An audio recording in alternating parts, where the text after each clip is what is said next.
माननीय सभापति जी, पश्चिम एशिया में चल रहे युद्ध और उससे बनी परिस्थितियों से हम सभी परिचित हैं। मैं आज संसद के उच्च सदन के सामने और देशवासियों के सामने इन विकट परिस्थितियों पर सरकार का पक्ष साझा करने के लिए उपस्थित हुआ हूं।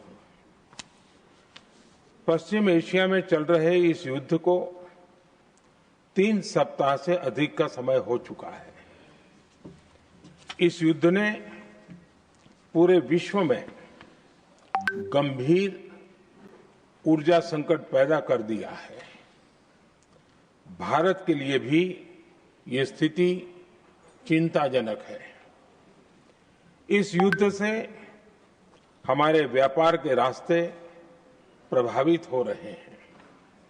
इससे पेट्रोल, डीजल, गैस और फर्टिलाइजर जैसे जरूरी सामान की रूटीन सप्लाई प्रभावित हो रही है। गल्फ देशों में करीब 1 करोड़ भारतीय रहते हैं, वहां काम करते हैं। उनके जीवन और आजीविका की सुरक्षा भी भारत के लिए बहुत बड़ी चिंता है। हॉर्मुज़ स्ट्रेट में दुनिया के अनेक जहाज फंसे हैं। उनमें बहुत बड़ी संख्या में भारतीय क्रू मेंबर्स हैं। ये भी भारत के लिए एक बड़ी चिंता का विषय है। ऐसी विकट परिस्थिति में आवश्यक है कि भारत की संसद के इस उच्च सदन से शांति और संवाद की एकजुट आवाज पूरे विश्व में जाए।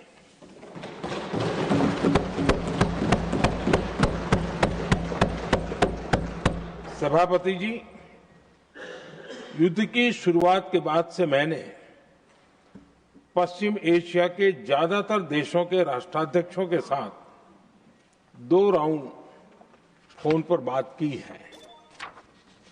हम गल्फ के सभी देशों के साथ लगातार संपर्क में हैं। हम ईरान, इजरायल और अमेरिका के साथ भी संपर्क में हैं।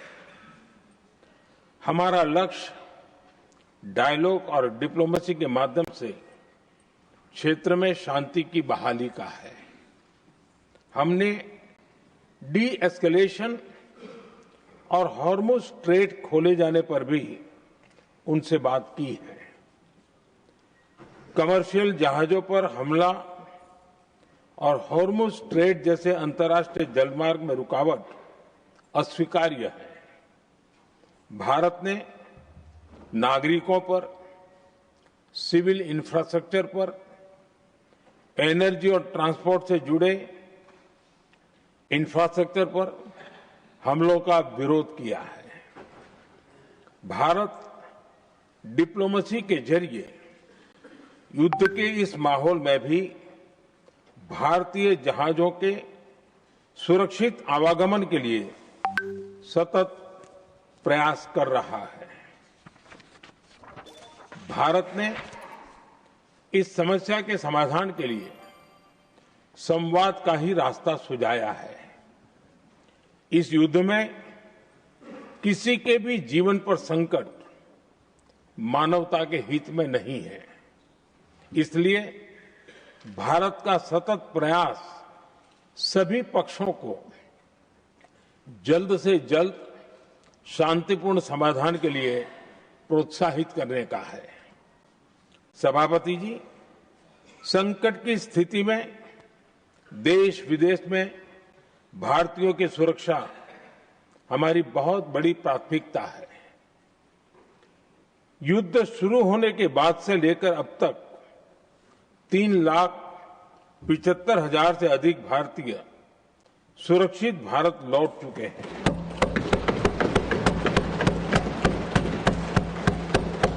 ईरान से ही अभी तक 1000 से अधिक भारतीय सुरक्षित वापस लौटे हैं। इनमें 700 से अधिक मेडिकल की पढ़ाई करने वाले युवा हैं। हमारी सरकार संकट के इस समय में पूरी संवेदनशीलता से काम कर रही है। सभी देशों ने वहां मौजूद भारतीयों की सुरक्षा का पूरा आश्वासन दिया है। हालांकि ये बहुत दुखद है कि हमलों के कारण कुछ भारतीयों की मृत्यु हुई है और कुछ घायल भी हुए हैं। ऐसे मुश्किल हालात में परिवारजनों को आवश्यक मदद दी जा रही है। जो घायल हैं, उनका बेहतर इलाज सुनिश्चित कराया जा रहा है। सभापति जी, होर्मुज स्ट्रेट विश्व व्यापार के सबसे बड़े रूट्स में से एक है। विशेष तौर पर कच्चे तेल, गैस और फर्टिलाइजर से जुड़ा परिवहन इस क्षेत्र से बहुत बड़ी मात्रा में होता है। युद्ध के बाद से ही होर्मुज स्ट्रेट में जहाजों का आना जाना बहुत चुनौतीपूर्ण हो गया है। लेकिन विपरीत परिस्थितियों के बावजूद हमारी सरकार ने संवाद से, कूटनीति के माध्यम से रास्ते बनाने का प्रयास किया है। प्रयास ये है कि जहां से भी संभव हो वहां से तेल और गैस की सप्लाई भारत पहुंचे। ऐसी हर कोशिश के नतीजे भी देश देख रहा है। बीते कुछ दिनों में दुनिया के अनेक देशों से कच्चा तेल और एलपीजी से भरे जहाज भारत आए हैं।